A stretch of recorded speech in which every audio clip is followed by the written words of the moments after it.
Hey guys, this is Mistress Nightmare here, and we'll be reading another Jeff the Killer love story. It's called Taken. Please note that this story is labeled as dark by the author, so I'll be putting an age restriction and other things to prevent younger viewers from hearing this story. Sorry about that. I'll be reading the summary for you guys, and then I'll continue on reading chapter 1. The story is written by Over Rose. I'll leave the link in the description box below for you guys. Until then, let's get started. After a mentally damaged killer entered your home, you had it to hide for your life. Your friends were all starting being taken one by one while this killer begins to grow sickly and twisted, obsessed over you. Who are they, and what do they want with you? A dreaded huff escaped my throat as I watched my friend flip through the channels, pressing her slender fingers on the remote. God, how I hate it when she does that. However, I knew it was her turn to watch TV, and she was the first after all. Rolling my eyes when my friend paused on MTV, most specifically either The Big Bang Theory or something else. I knew she liked that show, however, I hated it with all my might. I stood up and walked to the kitchen to get myself a glass of water. There I found Renee, one of my other friends, sitting in the kitchen. Books sprawled around her like the gems of the world. Hey Renee, I smiled at her as entering the kitchen. She gave a low hum without removing her eyes from the book, and continued working on whatever she was doing. Why she always studied in the kitchen, I have no idea. When I would ask, she would reply with, "The lights in the kitchen are so much better in my room." How? I have no idea. I walked over to the sink and reached above the cabinet to grab a glass, and then proceeded to fill it up with water. I turned around and leaned against the sink, staring out the window. It wasn't pitch black outside when I could see the woods close to my house from the window.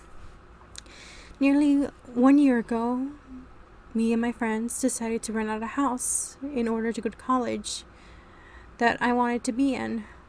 I lived with my parents in Claude Avenue, which was nearly an hour drive from the city. However, I wanted to go to school in this area just because the school was supposed to give the best education. Luckily, I wasn't the only one. All of my 5 friends wanted to come to the state college, so as the same as I. Then I decided it would be interesting to rent out a room somewhere where we could rent a house together, dividing the rent to 5 people, only making $500 a month or $250 a month, which I could afford with my part-time job. Sometimes my sweet mom and dad would give me a little extra. All by all, it went great. 6 girls in one house hold together. Even though there were some heavy arguments, I couldn't think of any better way to spend my school years. I finished the glass of water and put it down on the counter before walking back to the living room. I murmured lowly to myself as I saw the same program going on.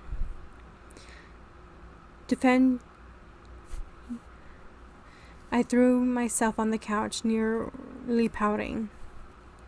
I wanted to see my favorite series, Supernatural, not this shit. I kept my mouth shut. Complaining about it wasn't going to help either, so I had to put up with this stupid program. At the moment, the front door swung open and everyone heard someone entering. "Hey, I'm home." It was Mandy. I recognized her voice immediately. I looked up at the watch and then back at the counter around the corner.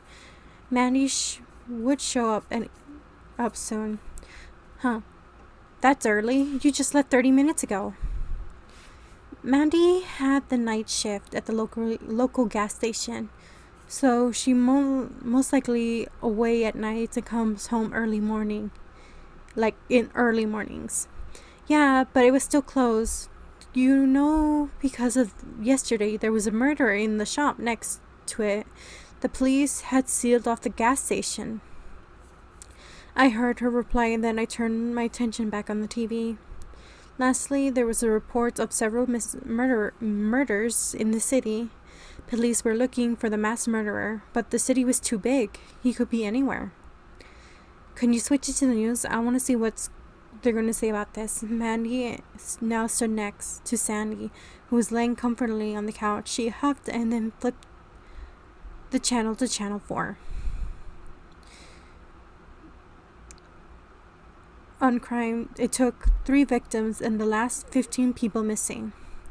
Other news say that the serial killer has been murdering several people in the city of Chicago, so they call it Go to Sleep. The killer has been spotted in several areas, including in the entrance of the local gas station. Police still searched for this mass murderer and advised people to lock their doors and windows at night. As long as the killer is still around, you'll watch. I watched as the woman on the screen kept a straight face throughout the whole deal. I wasn't scared of this so-called go-to-sleep killer. They called him that because that's what he will write. Go to sleep in blood on the walls of his victims. I knew other cities had been terrorized by the man, wondering how the police still haven't catched this killer. It's impossible to kill so many people and never leave a sign of trace of evidence. At least, that's what I thought so. Even so, who is he and why? I realized the truth must be far more complicated than I made it in my mind. There was always a simple answer to my thoughts. He killed many men, women, and children. It was likely he was skilling up to cover up his tracks. Someone that could shed so much blood without blinking an eye couldn't be part of society. He was probably traveling from the city to city with no family, home address, or work. I shrugged it off before nearly jumping out of the couch of heading upstairs. He wasn't worth my thoughts. In my room, I slipped on my pajamas, brushed my teeth, and prepared myself to go to bed. When I came into my room, I closed the curtains, but not before making sure the window was locked, just because it was cold outside. Oh, who was I kidding? I was slightly scared of this killer, but who wouldn't be? Better safe than sorry, especially a house full of women. There's no way no one of my friends would be brave enough, all strong enough to fight a mass murderer. Hell, a cab would be too much for them. I grinned slightly to myself when I thought about it. The killer will most likely flee the house because of all the high-pitched screaming and shoes throwing at his way. I dug myself under the warm comforters and clicked my lights off, nearly groaning to myself as I thought about the facts that I had school tomorrow next morning. After sulking about homework while falling asleep, the next morning I woke up because of a loud, familiar noise. I groaned and slammed the button of my alarm clock off before sitting up straight, stretching my arms. I really hate getting up early, but I hate going to school even more. I yawned before stepping out of my warm covers and walking towards my closet. I picked out my clothes and went to wear for the day, and then headed towards the shower. A loud huff escaped my lips as I tried to open the door to the bathroom.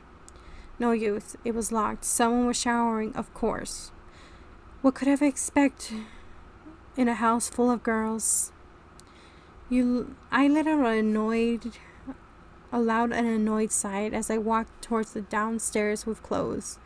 There was no 2 showers in the house. However, there was one big, nice bath downstairs.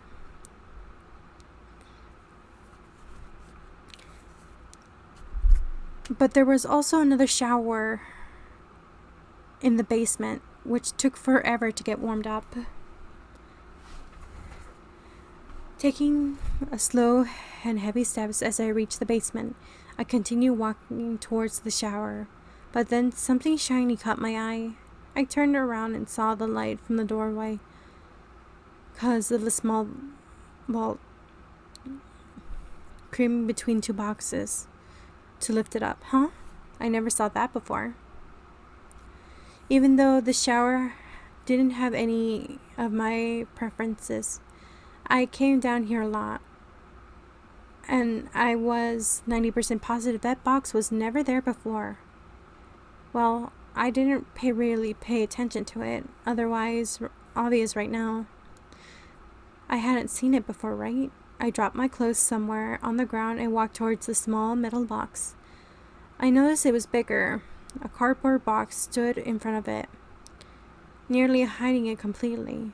The only way to see when I was standing from it, the exact same spot I stood for a few seconds ago. The door had been open. As I grabbed the small box, I noticed that it was more of a safe than a box. There was a combination lock. I shook the combination up and down close to my ear to figure out what was inside. However, when I shook it, I could hear nothing. No weight to it. Nothing shift. I raised my eyebrows before putting the metal safe back between the two boxes, pushing it further to control it completely from view. Then I placed the other two boxes back in front of it. Shaking out of my thoughts, it must be one of the other girls, I thought as I picked up my clothes and headed towards the bathroom. Once I was clean and fully dressed, ready to go to school, I quickly grabbed an apple for breakfast before speeding towards the front door. I didn't walk with my friends to school, or it would be Renee, mostly because Mandy and Fiesha had some lectures together. They started 1 hour before mine started. Sandy and Lola were pretty girls, either not going to lectures if they weren't obligated or arriving late to them. They seemed to be doing well in school anyway. But it wouldn't work out for me. Jenna! I heard someone shout from behind me and I saw Renee running towards me at high speeds before she could stop. However, she stumbled on her feet and causing her to wobble and fall face first onto the cold cement. I couldn't suppress my giggles escaping from my throat when I saw the face of my friend. "That is not funny, Jenna," Renee said as she helped herself up and dusted the dirt off her skirt. I grinned before replying. Admitted it was. "No, it really hurt, you bitch." I began to laugh loudly as I continued walking next to Renee. Renee was always more motherly type of my friends, even though she was more like the real klutz of sometimes. Whenever someone wasn't distressed or hurt, Renee was there to listen and comfort them, thinking of the small things like preparing lunch for everyone like a mother would do. It was really kind, but could be very annoying too. Like when I wouldn't answer my phone, she would be extremely worried.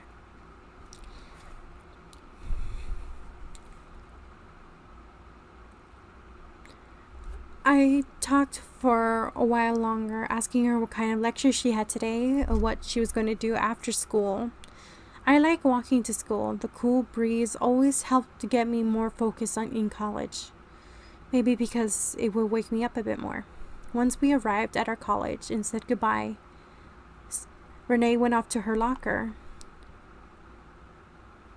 Because of the science and health education college this provides, the lockers were available to help store clothes and bags when we had to go into the lab. However, the other students couldn't rent the lockers as well. Since studying mostly in college libraries, I rented one of my books. Sometimes Renee or Sandy would ask to store something in them. Since the lockers were fairly big, it was no problem. I heard loud giggles from the other side of the corridor. I rolled my eyes Ruby and Caitlin, both superficial bitches who thought they could do anything they like. However, they got into college. I have no idea. But I heard that they didn't do too well. They're most likely focusing on the good part of college, which isn't studying. I went to college and I thought the whole popular rank thing would have high school have been gone by now. Sadly, I was wrong. It isn't that bad in high school, but frankly, it's still fairly present.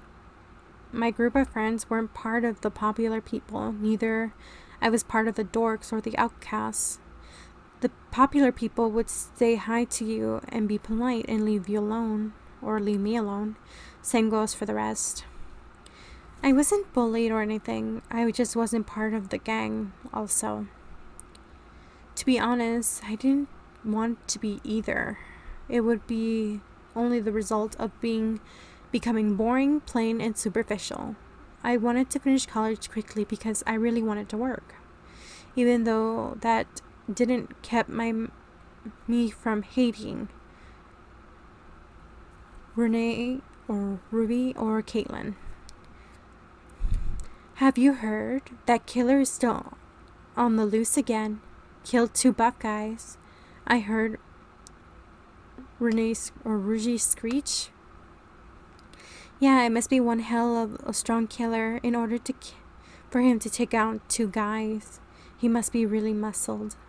I raised my eyebrows at that. What the hell?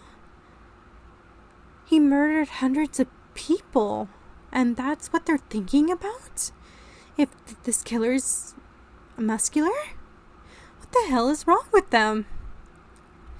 I closed my locker a bit too loudly, causing the 2 girls to jump and glare at me before continuing their useless conversation. I walked past them and turned around the corner in order to get to my classroom.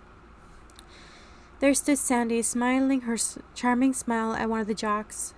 I rolled my eyes and giggled a little. Sandy was someone I could consider shallow.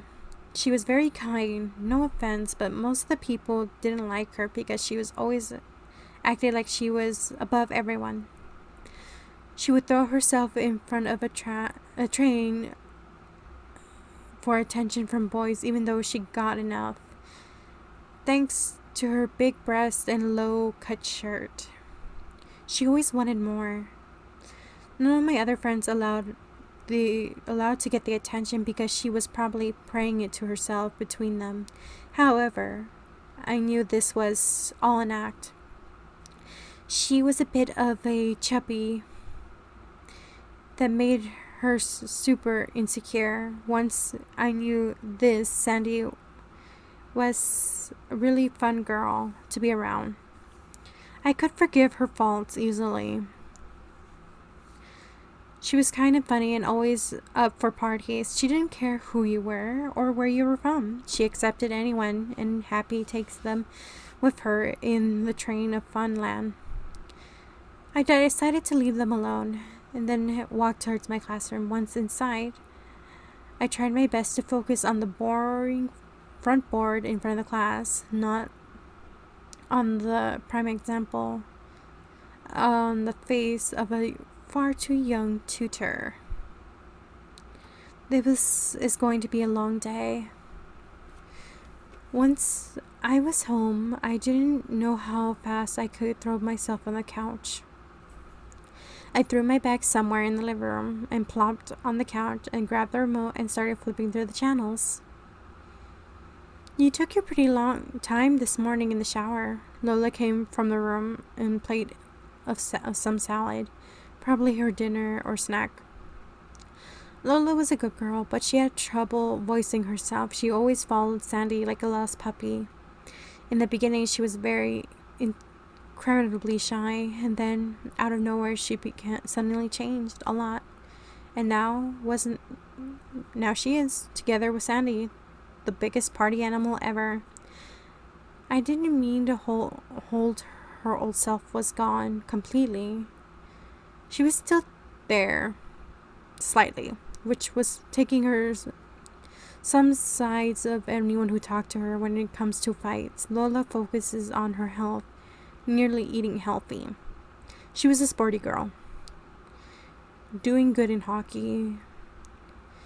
Her die marks of stories, which was wrong plush lines, always make me laugh. Yeah, I was distracted because I saw a small metal box. I replied, currently turning my attention back to the TV. Oh, that was mine. I turned back to Lola while Renee was too busy preparing dinner in the kitchen, walking in too. Well, yes, my father asked me to store it somewhere safe. He said that it wasn't too big of a deal, but I hid it somewhere just to be sure. And this is you raised an eyebrow. Renee crossed her arms. That's really strange thing for her father to ask his daughter to do. Huh, your father asked you to store something important? What was that? Or when? Renee said Lola only huffed and fixed her present of a necklace before she rolled her eyes. Well, I don't know. Something from his company. It's nothing really. My father wouldn't be stupid enough to hide something important regarding his company with us girls. It most likely will disappear.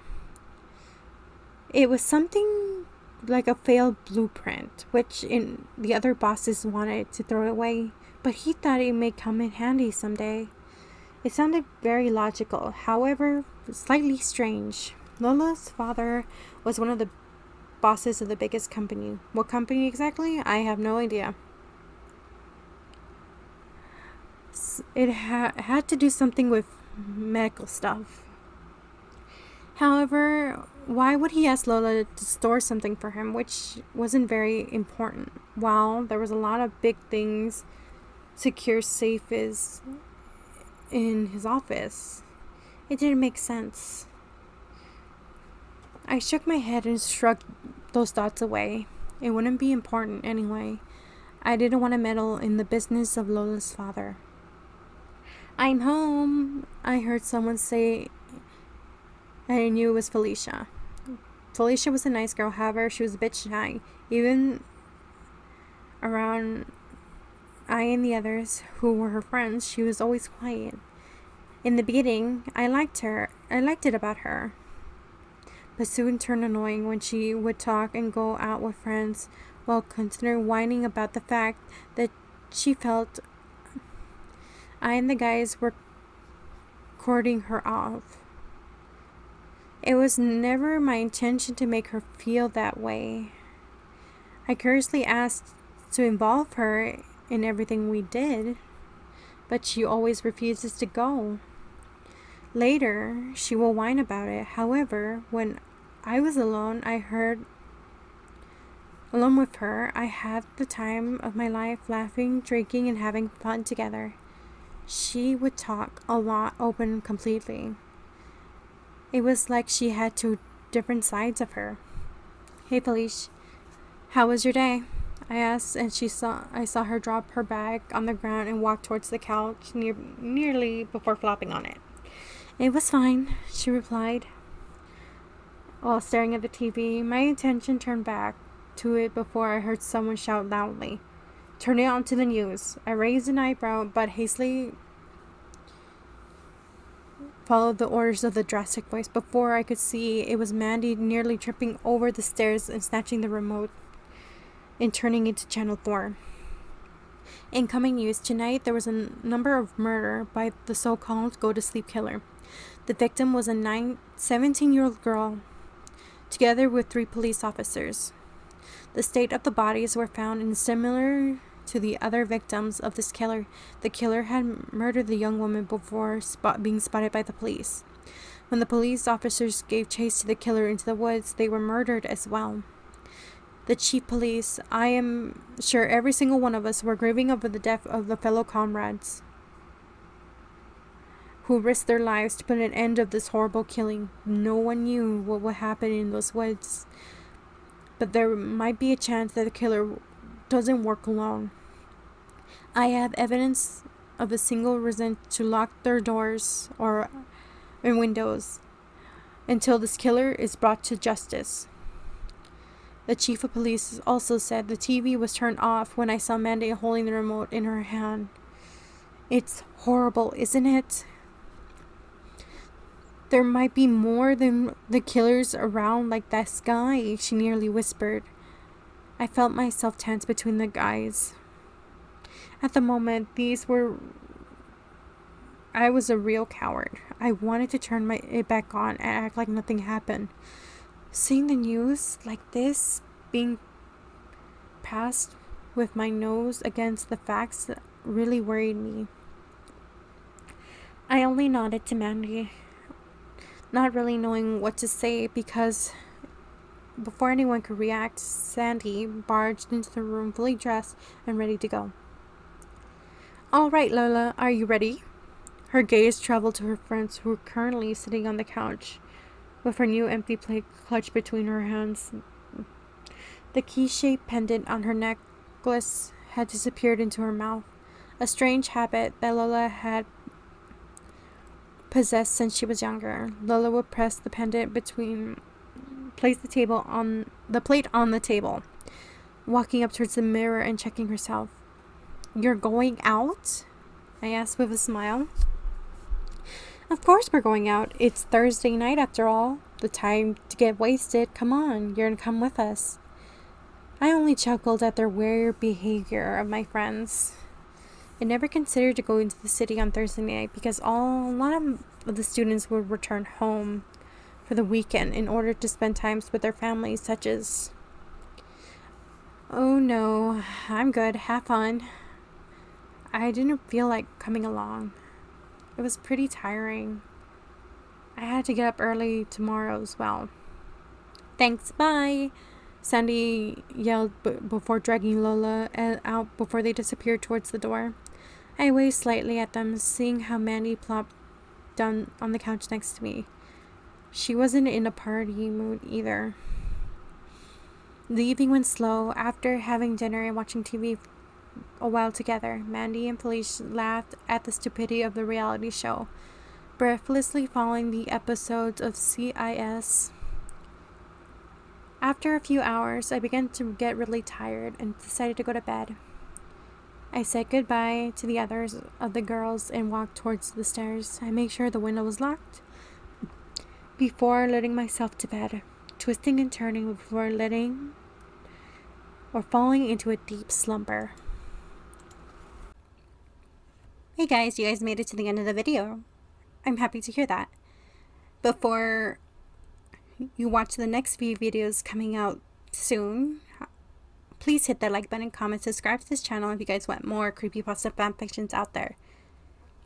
If anyone has any more creepypasta fanfictions, please leave it in the comments box below or commute in the community tab, since I'm currently looking for more creepypasta fanfictions out there to read to you guys.